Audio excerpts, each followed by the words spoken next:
So I'm sure by now everyone has read Mel Robbins Let Them. If you haven't, go out and get that book. It's also on Audible. You can listen to it.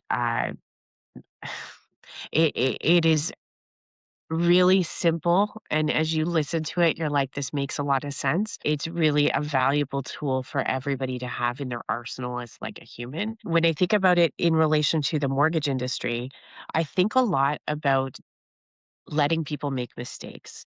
Right? So, mortgages are transactional, right? Like a mortgage, you need a mortgage today, you do the mortgage, then maybe you stay in touch with your client a bit, stuff, but they don't actually need another mortgage for 2 to 5 years, depending on the type of mortgage. And there's going to be times where you have to take the high road and focus more on the relational aspect of things.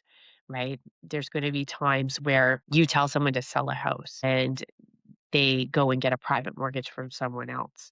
Or you tell them, here's how we're going to do this construction financing. And they go get more expensive construction financing from someone else because they wanted an easier path or whatever it was. And in those moments, you have to let them do that. You have to let them go stay with their bank, go to some online lender that they said that they found that has 0.01 lower rate than you, right? You have to let them do what they do. What you have to do, the let me portion of this, is take the high road, leave the door open, and be kind on the way out.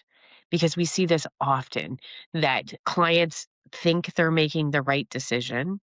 You probably know they're not. You have to let them do that and let them learn that lesson the hard way. But if you're kind to them, they will come back, right? I've had many a client over the years do something that we didn't advise them to do. So they went somewhere else because we didn't really think that was smart for their life plan, for their goals, for their home, whatever it is. And then they've come back and said, oh, yeah, I should have listened to you.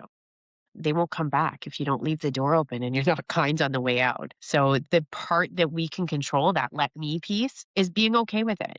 Being okay with the fact that you can be amazing at your job and some people aren't going to see your value at the time, don't really understand, or just are in a position of conflict themselves. They just can't deal with it. Right. And so you have to just control your behavior in the situation, which is just, okay, I wish you well. Right. Here's what I would have done. Here's how I can help you. But if you think that's the best fit for you, that's what I want for you. I will always be here if something changes in the future. If you have different needs in the future, if it doesn't go the way you want it to, I'm here. Right? And if you are kind and supportive on the way out, they will come back, right? Lots of them will come back. Lots of them will realize you were right. Lots of them will have a bad experience with someone else and realize that when you were asking for all those documents, it was because you actually wanted to help them. And that person said they didn't need that and then needed it in the end anyways, right?